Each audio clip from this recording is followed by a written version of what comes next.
Hej, jeg hedder Henrik Reher, og jeg er født i 1964 i Odense. Da jeg var helt lille, der boede vi inde i Falen, inde midt i byen, og så flyttede vi ud til Klingstrupvænget, der ligger derude, hvor Niels Bohrs Allé løber nu. Den var der ikke dengang. Men det meste af min barndom og ungdom boede vi i Sanderum. Der hvor Vester Boulevard møder Forbrovej, der boede vi i et rækkehus i Porservænget. Jeg gik i skole i Rosengårdsskolen, men det var fordi jeg dels var startet der, mens vi boede i Klingstrupvænget, men også fordi mine forældre havde en benzintank ude på Ørbækvej. Så det var nemt for mig at gå fra skole over til tanken, og så kan jeg blive kørt hjem lidt senere. Odense i 70'erne var et godt sted at vokse op, vil jeg sige. Man følte sig sikker, man havde ikke nogen utryghed eller noget. Man kunne cykle alle de steder, man gerne ville hen. Man kunne cykle til Kerteminde, hvis det var det skulle komme an på. Og generelt så gik min tid selvfølgelig med skolen, men også med at spille en masse fodbold. Jeg var nier, spillede i B909, fordi min far var nier. Han var vokset op på Odense Havn, og dengang havde nierne fodboldbaner over i Koksgade, så da han startede med at spille fodbold, så spillede han der. Og selvom de flyttede ud til Vollsmose bagefter, da jeg startede som 6-årig, så var jeg selvfølgelig nier.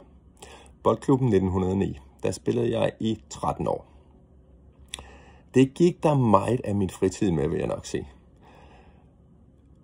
Og så brugte jeg meget tid også på at læse tegneserier. Dengang i 70'erne og i begyndelsen af 80'erne, der udkom der utrolig mange tegneserier i Danmark. De var at finde i enhver boghandel, i enhver kiosk. Og det vil sige, det var jo enormt fint for sådan en lille pruk som mig at købe de blade og læse dem. Der var ikke så mange kanaler på tv, som der er nu, og i det hele taget var udbuddet af billeder betydeligt mindre, end det er i dag, så det var lige noget for mig. Jeg elskede også at tegne, og tegneserier var jo tegnede, så det gik fint i spand. Da jeg var 12-13 år, der begyndte jeg selv at tegne tegneserier. Man opdagede jo, at de her tegneserier, de var jo bare tegnet på papir, ligesom man selv tegnede, og hvis man stykkede flere af dem sammen, så var der pludselig en tegneserie. Så jeg begyndte at lave tegneserier. De mange første tegneserier, jeg lavede, var westerns. Dels var noget af det bedste, der kunne ske dengang i 70'erne, og der var en John Wayne western i fjernsynet lørdag aften. Men mange af de tegneserier, jeg virkelig godt kunne lide også, Blueberry, Red Kelly, de var westerns. Jeg læste også andre. Jeg læste selvfølgelig Anders Sand. Jeg læste Basserne, jeg læste Lucky Luke, Asterix, alle dem, som alle andre har læst. Splinter Company, Vax og Viggo, alle de tegneserier, der kom i 70'erne. Men Blueberry og Red Kelly, det var mine favoritter, så jeg tegnede selv westerns. Der var mange, der blev skudt i de westerns, må jeg indrømme. Og mange forskellige lydord. Blam, bam, bam, bam, bam, blam, bam, bam, bam, bam. Det kørte. Nå. På et tidspunkt, så tænkte jeg, at det kunne måske være sjovt at vise de her tegneserier til nogen. Og det her var jo før internettet. Så det man havde var det, der hed fansigns. Det vil sige, det var små fotokopierede hæfter, hvor man så enten trykte artikler, eller sin egen tegneserie, eller anmeldelser, eller hvad man nu havde lyst til at skrive, og så solgte man dem som regel til sine venner, eller i det her tilfælde, så var det en fyr, der satte en annonce i Fyns Stiftstidende. Og den så min far og sagde til mig, hey, var det ikke noget for dig at skrive til ham? Og det var en fyr, der hed Paul Mathiasen, og han lavede et blad, der hed Fat Comic. En del af titlerne på de der fansigns dengang, de er bare præget af, at det var meget, meget unge mennesker, der fandt på dem. Men det var jo også fint nok.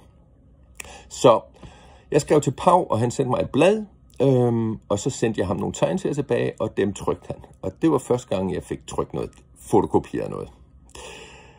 Det var lidt spændende selvfølgelig.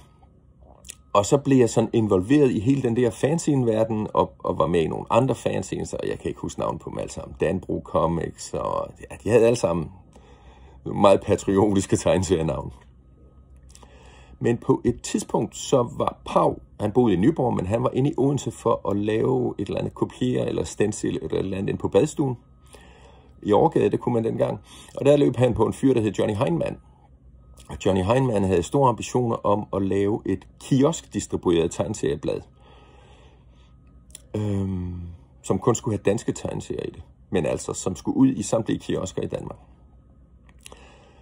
Og Pau viste ham, hvad jeg havde lavet i pausebladet, og Johnny sagde, om det ser meget fornuftigt ud, og så kontaktede Johnny mig. Og i virkeligheden var det ikke kun Johnny, men 2 andre fyre også, der hed Morten og Thomas. Og det var sådan det trekløver, der gerne ville have det blad op at stå. De holdt til ude i Blomslyst, i et loftrum over Thomas' fars værksted. Jeg kan ikke huske, hvad de lavede på det værksted, men når omstændigheder, så var alle væggene var tapetseret med tegneseriesider. Og der havde de et lille kontor, hvor de sagde, at lavede store planer og røg pibe og alt det der, som man nu gjorde, når man var meget, meget ung. Og så lavede jeg nogle tegninger til Johnny, en masse tegneserier faktisk. Og kunne hjælpe mig, om det ikke lykkedes dem at få det blad ud. Det hed Danske Tegneserier, og det kom faktisk i kiosker over hele landet. Det var lavet af 3 14, 15, 16-årige knægte. Det var ret imponerende faktisk. Jeg har et nummer af det her, som jeg lige kunne finde. Samtidig havde jeg også løbet nogle københavnske forlag på dørene. Og der var et blad, der hed Seriemagasinet, som i virkeligheden var det, som Danske Tegneserier var baseret på. Danske Tegneserier var en dansk udgave af Seriemagasinet, men det lykkedes mig også at sælge en historie til Seriemagasinet. Redaktøren der, Carsten Søndergaard, jeg ved ikke, om han synes, måske var jeg sådan en sød ung mand, eller flink, eller hvad ved jeg. Under alle omstændigheder købte han en 5-siders historie. Og det var første gang, jeg fik trykt en tegneserie i et professionelt blad. Det var rimelig stort. Det blad så sådan her ud. De kom begge to i 1981. Jeg tror en uge eller 2 efter jeg var fyldt 17. Og det var sådan set starten på min løbbane som tegneserietegner.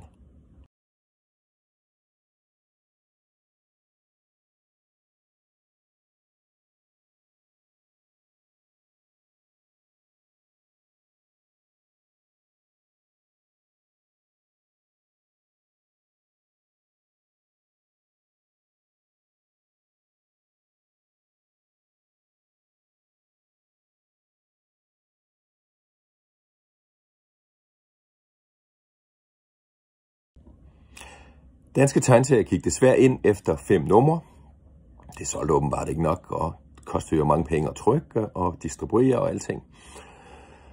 Men jeg tegnede for nogle andre blade, musikblad i København, og lavede nogle bogillustrationer, blandt andet for Johnny Heinemann og Hans Stavnsager, som havde lavet et forlag efter Danske Tegneserier.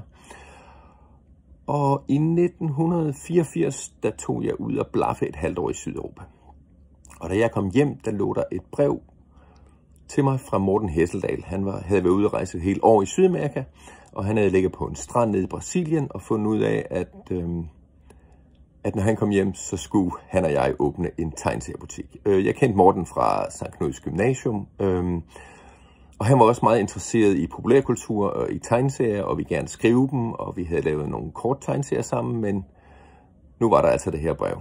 Jeg var ikke sikker på, at jeg havde lyst til at blive selvstændig erhvervsdrivende som 20-årig, men Morten kom hjem fra Sydamerika, og vi spillede skak, ligesom vi plejede, og snakkede, og han kan jo være et meget overtalende menneske, så jeg gik med på den. Så det lykkedes at få en kassekredit, og så åbnede vi butikken nede i Nedergade den 29. april 1984. Butikken hed Den Blå Bil.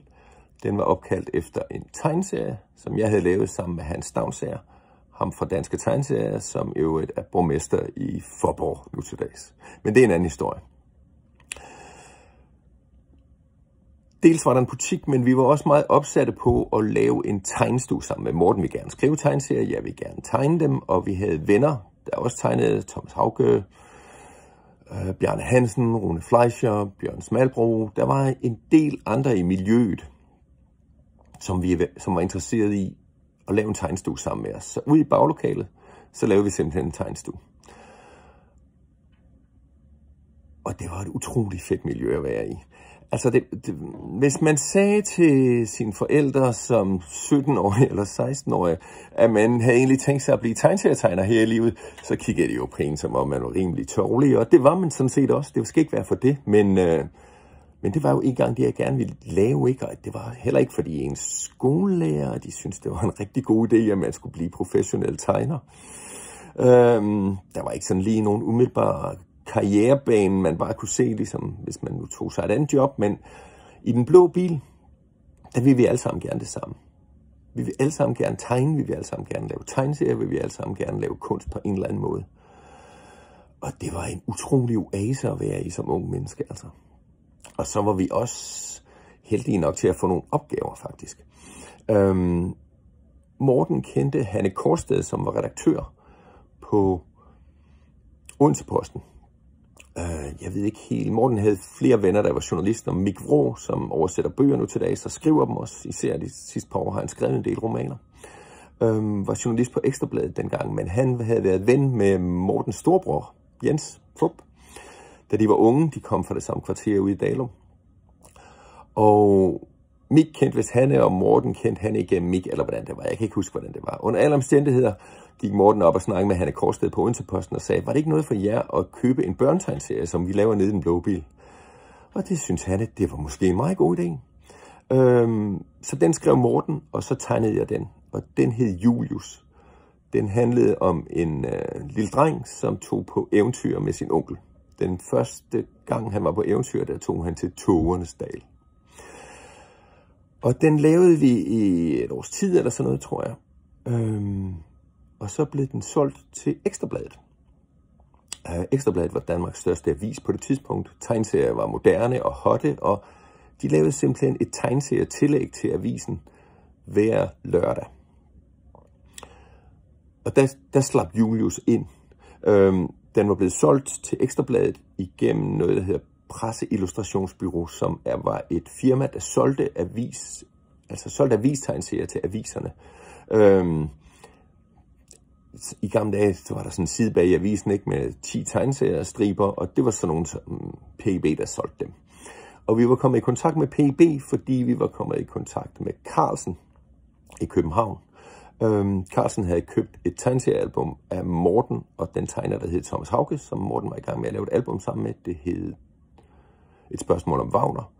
Og de havde købt et album af mig, der hed Drømmen om Langskibene, og som handlede om Knud den Hellige.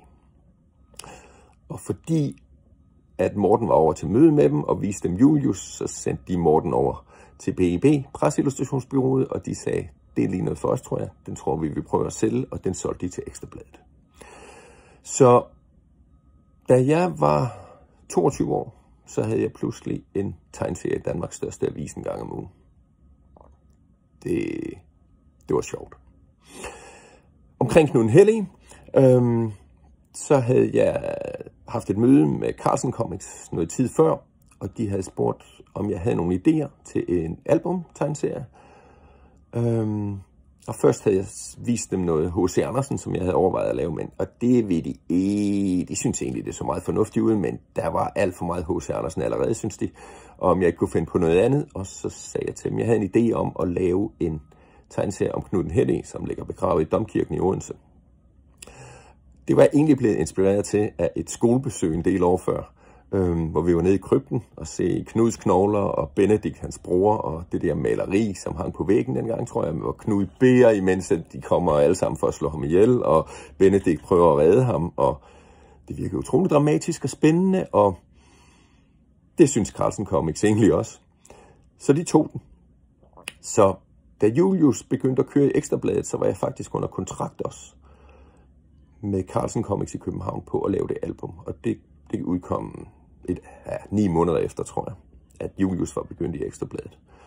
Og så var jeg sådan set blevet professionel tegneserietegner lige pludselig. Morten og jeg synes, det havde været sjovt nok at have den blå bil, men vi ville egentlig hellere lave tegneserierne, end at sælge dem, end at lange dem over disken. Så vi lukkede selve butikken, og så tog tegnestuen over i hele, altså også der, hvor der var butik førhen, ikke kun i baglokalet, hvor vi havde tegnestue. Men i mellemtiden havde jeg fået mig en kæreste i København, så inden jeg fik set mig om, så var jeg flyttet til København.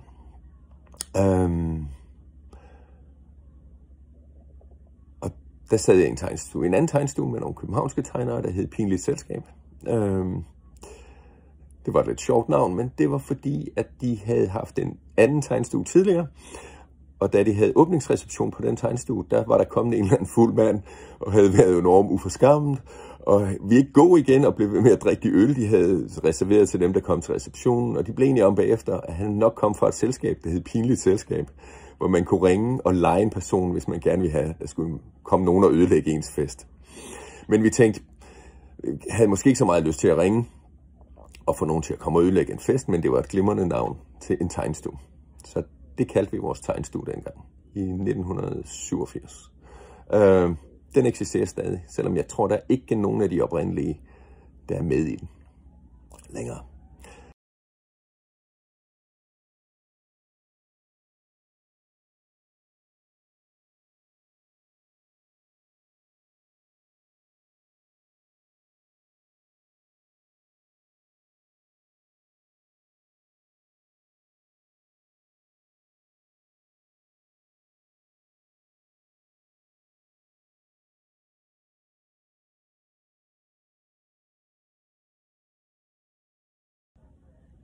Drømmen om Langskibene udkom som album.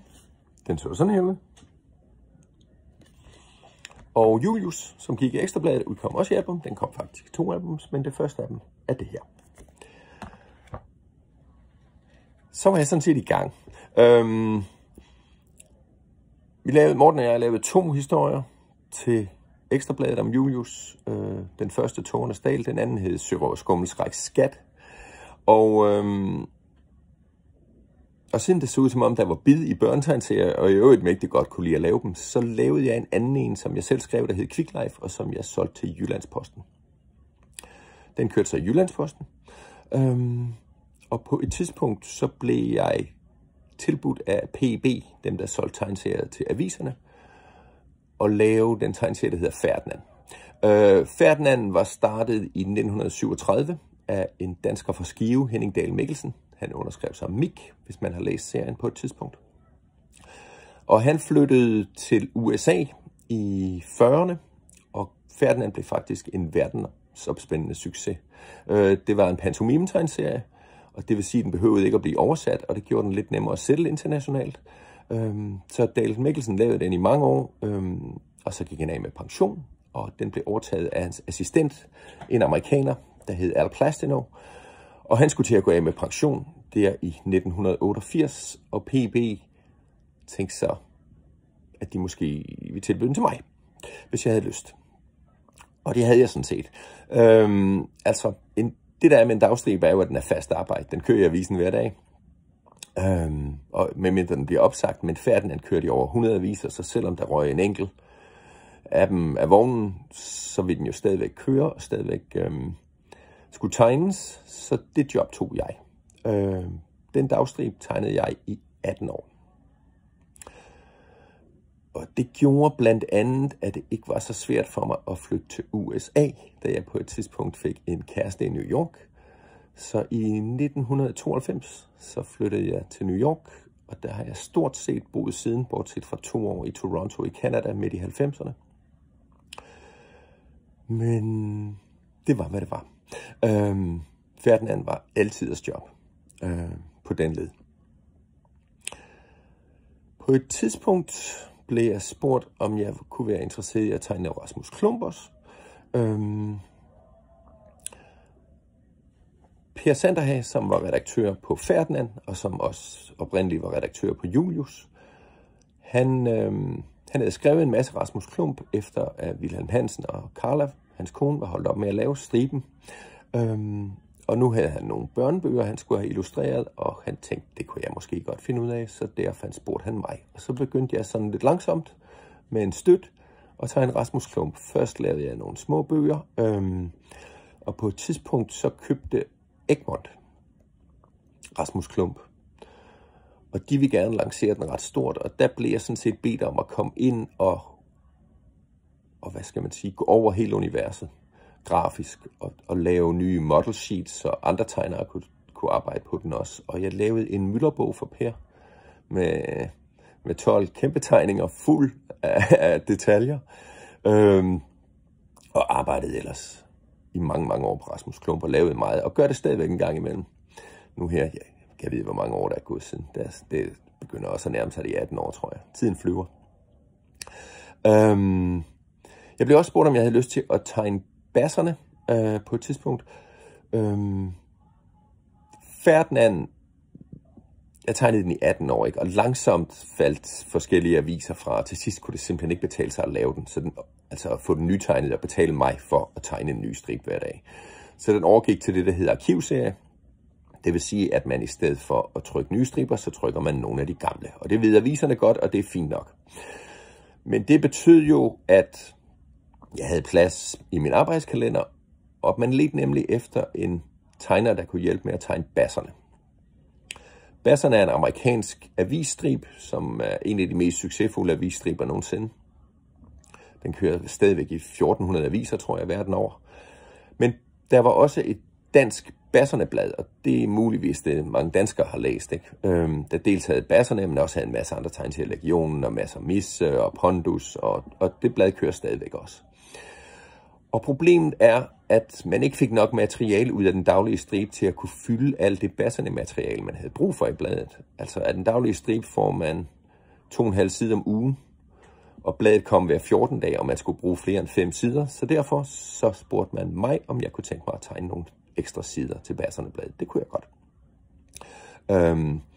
Sådan som Basserne-striben fungerer, er Mort Walker er desværre død nu, men mens han stadigvæk var i live, så mødtes han og hans sønner og hans assistent en gang hver 14 dage med en masse idéer til Basserne-striber. Og så valgte de dem, de bedst kunne lide. Og så var der nogen i overskud, og det var nogle af dem, der blev sendt til Skandinavien, og det var dem, jeg sad og tegnede. Så dem tegner jeg stadigvæk en gang imellem, og godt nok ikke så meget, som I går en gang, men det har jeg også været i gang med, jeg tror jeg 16 år eller noget i den stil. Jeg har tegnet mange Basserne, jeg har tegnet mange Ferdinand, jeg har tegnet mange Rasmus Klump-tegninger. En gang, hvor jeg ikke kunne sove på et fly, der prøvede jeg at regne ud cirka, hvor mange tegninger jeg havde tegnet i mit professionelle liv, og jeg tror, det er omkring 40.000. Så der er ikke noget at citere, nogle gange har det ondt i hånden.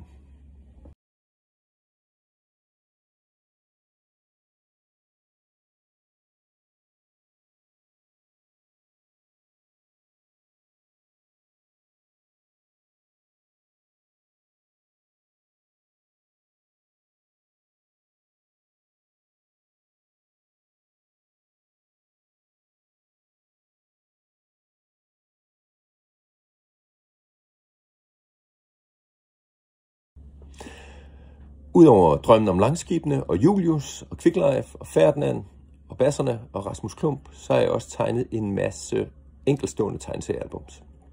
Mange af dem er historisk tilsnit. Den, som der muligvis er nogen, der har læst, er en, der hedder Danmark Besat, som blev skrevet af Morten Hesseldal og tegnet af Niels Roland og rentegnet og farvelagt af mig. Den handler om den tyske besættelse af Danmark under 2. verdenskrig, og den kom i stand, fordi at BT-avisen gerne ville have en tegneserie om besættelsen, der skulle starte på 50-årsdagen for den tyske besættelse af Danmark. Og der blev jeg sådan set spurgt, fordi at de havde brug for en, der kunne lave noget hurtigt arbejde, så man kunne nå at få serien til at køre til tiden. Og den lavede jeg sammen med Morten og Niels i over 5 år. Vi lavede en ny historie, hver gang der var jubilæum. Og det blev en rimelig succesfuld serie, faktisk. Jeg har også jeg har lavet meget andet. Jeg har lavet ting, der foregik i middelalderen. Jeg har lavet ting, der foregik i Rusland i det forrige århundrede. Jeg har igen været i gang med 2. verdenskrig på et andet tidspunkt. Jeg lavede en bog om Gavrilo Princip, den mand, der skød Franz Ferdinand i Sarajevo i 1914 og gav anstødstenen til 1. verdenskrig. Mange forskellige ting. Jeg har altid været meget interesseret i historie. Dels er det spændende og eksotisk, men i virkeligheden tror jeg, det er, fordi min farmor havde Grimbergs verdenshistorie stående på bogreolen, og når jeg besøgte hende, så plejede jeg at læse den. Og det kom jeg aldrig rigtig over. Den der Grimbergs verdenshistorie er uspiselig at læse nu til dags. Den er racistisk, men og fordømmende, altså, simpelthen så politisk ukorrekt, som det kan lade sig gøre. Men det, som det lykkedes Grimberg, var sådan set at fortælle menneskehedens historie i et langt sug. Og det var utrolig spændende, synes jeg. Og det påvirker simpelthen de tegneserier, jeg selv kom til at lave det her, da jeg blev tegneserietegner senere hen. Altså, jeg går stadig og drømmer om at lave noget om Karthago, men ja, det er ikke blevet til noget nu. Det bliver nok aldrig til noget. Det er meget typisk, at man som tegneserietegner har flere idéer, end man kan nå at føre ud i livet, og det er jo en god ting, vil jeg tro. Men som sagt, historien. Altså, jeg kan godt lide det research-aspekt, der er i det. En ting er jo, at man kan lave en historie, fordi man synes, det er spændende og interessant, men det er også enormt givende, synes jeg, hvis man selv lærer noget ved at lave den. Og det kan man jo tit, når man laver research, altså ikke kun til historiske tegneserier selvfølgelig, men til kunstværker i det hele taget, der handler om noget, man ikke ved noget om. Jeg synes, det er rart ikke kun at prøve at fortælle sin læser noget, men også selv at lære noget nyt, når man laver en ny bog. Og det tror jeg, det er en af grunden til, at jeg er tiltrukket af historie. Selvfølgelig også, altså man kan jo se det som paralleller tit til, hvad der sker i nutiden. Man kan bruge det som noget eksotisk, ikke? Se, hvor spændende det var, hvis man havde levet i Rom i kejsertiden, eller i Kina under bokseopstanden, eller hvad det nu kan være, ikke? Men jeg synes, der er mange gode grunde til faktisk at lave historiske ting. Der er også den grund, at man kan vise dels hvor anderledes livet var for mennesker for mange år siden, men også hvor ens vi er. Altså er der i virkeligheden, at de fleste mennesker vil bare gerne have lov til at være i fred og se deres børn vokse op og spise en ordentlig middag, når de kommer hjem fra arbejde. Og sådan har det altså været i 3000 år. Og sådan er det også i Rusland nu, selvom der er krig i Ukraine, og sådan er det i Gaza, og sådan er det i Israel. Langt de fleste mennesker er i virkeligheden godhjertede. Og det synes jeg, det kan man også vise ved at arbejde med historie. Det kan man også vise på mange andre måder selvfølgelig. Men det er en god ting ved at lave historiske tegneserier og historisk kunst i det hele taget.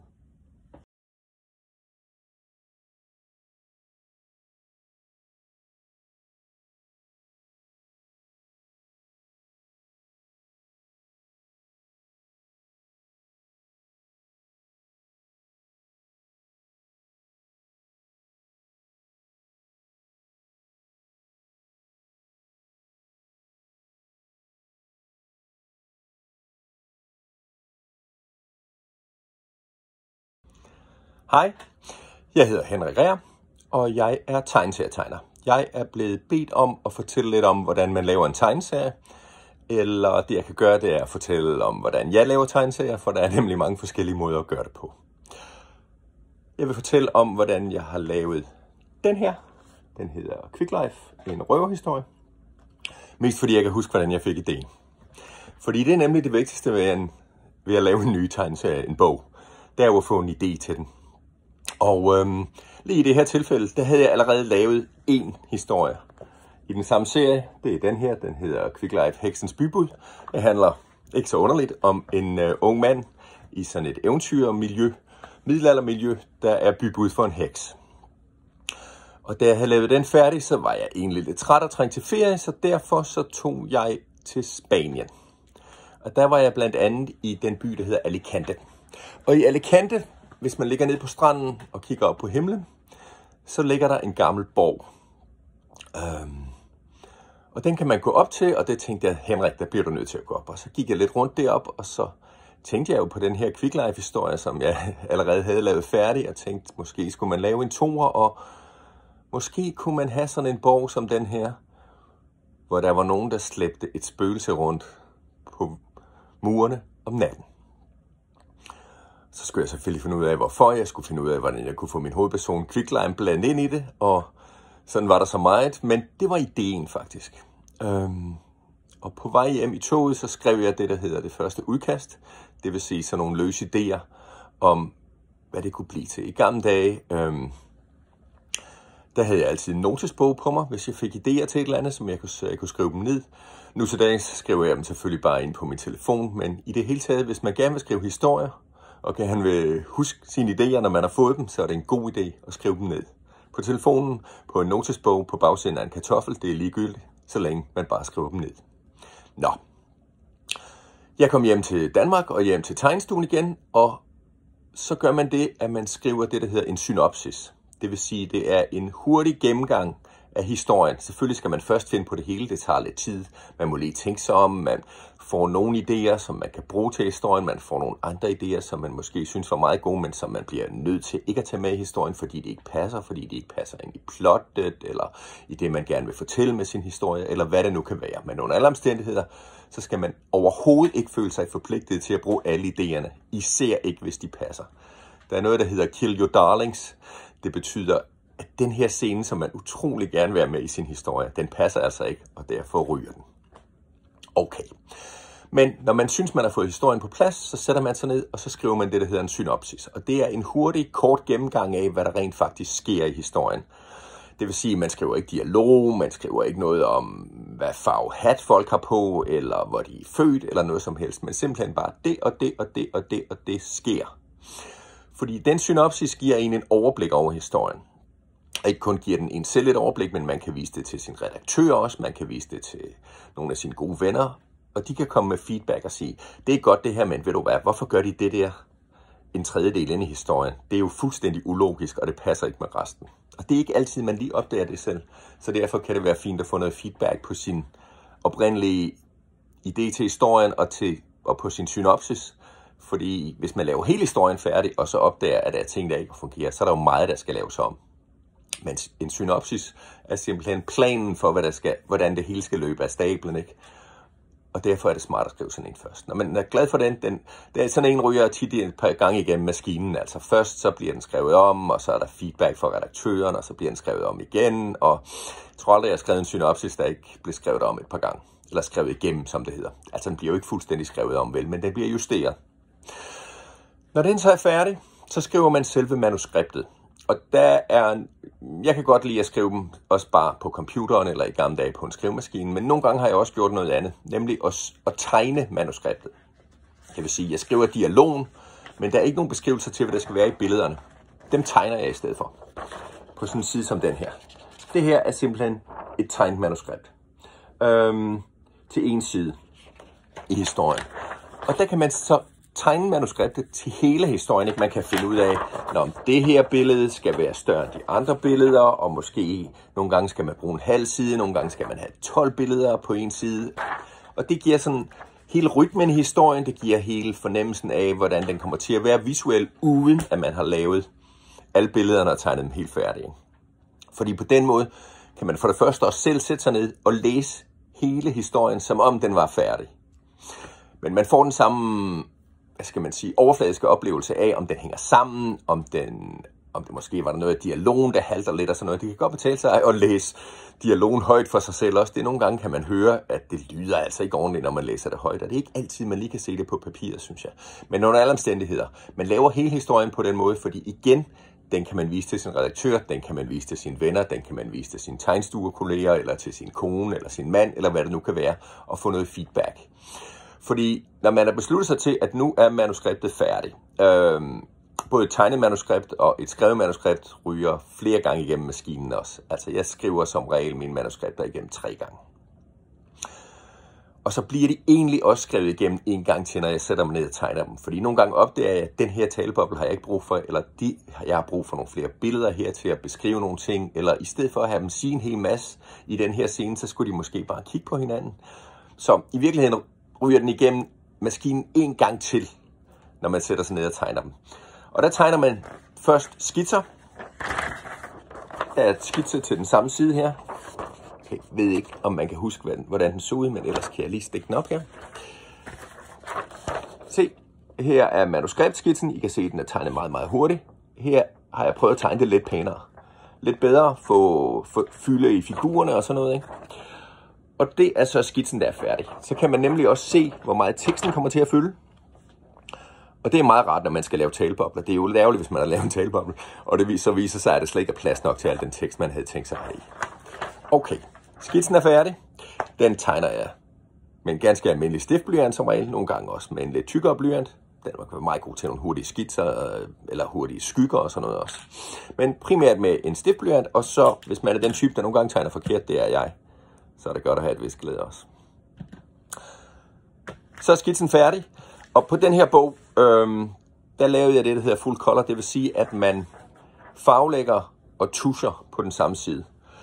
Og det vil sige, at jeg har egentlig ikke den færdige skitse mere, fordi den ligger under farverne nu. Men jeg tog en fotokopi af den, hvis nu at der gik noget galt, og som I kan se, den ligner den skitse, jeg lavede temmelig meget. Nu er den bare tegnet noget pænere. Nu er den tegnet helt færdig, så jeg virkelig kan se, hvad der skal være på de billeder. Og den trækker jeg så simpelthen op på et stykke akvarelpapir. Og på det akvarelpapir, der har jeg farvelagt og tegnet med tus, altså tegnet stregerne med tus oven på farvelægningen. Så der gælder det om ikke at lave nogen fejl. Jeg kan lige vise, hvad jeg har brugt til farverne. Det er sådan nogle, der hedder gouache farver, som kommer i sådan nogle små tuber, som man trykker ud. Og så simpelthen blander med vand. Man kan selvfølgelig også blande farverne. Det er jo det, der er meget smart ved det. Og så lægger man det bare på med pensler. Store flader, store pensler. Små bitte detaljer, små pensler. Det tager noget tid, men som I kan se, hvis man er heldig, så kan man slippe afsted med det. Så har man lavet tegningerne færdige, så har man pludselig lavet 54 af sådan nogle tegneseriesider. Og hvis I lægger mærke til det, så er der ikke noget tekst på. Det skriver man på et papir for sig. Fordi hvis man skriver det direkte ind på de færdige tegninger, så får man nogle problemer i hvert fald, med at det skal skrabes af, hvis serien skal oversættes til andre sprog. Så derfor er det smart at have det på et andet stykke papir. Så kan man beholde den her til at udgive bogen på dansk, tysk, svensk og engelsk, og så sætter de forskellige forlag selv teksten ind. De der tusstreger, der er lagt oven på farvelægningen her, der bruger jeg nogle forskellige. Det her er sådan nærmest en pen, men det er altså en pensel samtidig. Så tusen løber simpelthen igennem her, ligesom hvis det var en fyldpen, og så kan man tegne med den. Så slipper man for at dyppe den hele tiden. Der findes andre slags pensler selvfølgelig, og nogle gange bruger jeg også sådan en her. God gammeldags tus, som man bare dypper i. Det kan man også, hvis man godt kan lide, der er nogen, der godt kan lide at tegne med sådan nogle gammeldags dyppepen her. Det her er ikke en gammeldags dyppepen, men en moderne pen. Dyppepen, der er beregnet for tegneserietegnere, som jeg købte en hel masse af i Frankrig en gang for mange år siden. Dem har jeg stadigvæk, dem bruger jeg også en gang imellem. Så er der nogle andre, der er sådan noget som det her også, som er en pen, der minder om en dyppepen, men altså som er en spritpen, og som så løber ud i det lange løb, men den er ret god at tegne med. Dem tegner jeg for eksempel basserne med. Og det er vist nærmest det. Så er der sådan nogle her, nogle japanske pensel, penne, som jeg også har, som du så fylder tus i, eller vandfarve, hvis du vil, eller gråtoner, laveringer, og så kan du trykke lidt på den, og så kommer farven ud, så maler du med den, ligesom hvis det var en pensel. Meget smart. Okay, så har man lavet bogen færdig, så afleverer man den til sin forlægger, og så går der et halvt års tid til et år nogle gange, alt efter hvor lang tid det tager at få produktionen på plads, og hvad der passer i forlæggerens planer sådan. Men hvis man er heldig, så efter det halve års tid, så kan man gå ind i en boghandel og finde sin bog. Det kan jeg lige så godt indrømme. Det er ret sjovt. Og så kan man se, her er den færdige side. Den, som jeg viste tidligere. Som man kan lægge mærke til, så bliver det ikke altid trykt 100% helt som det ser ud på tegningen. Men sådan er det nu engang at lave tegneserier. Det er der ikke noget at gøre ved. Det har noget at gøre med, når de bliver scannet, så ændrer farverne sig en lille smule. Som man også kan lægge mærke til, så bliver de tegnet større, end de bliver trykt. Og det er simpelthen, fordi det er nemmere at komme ned i detaljerne. Og det var det. Sådan laver sådan en som mig en tegneserie.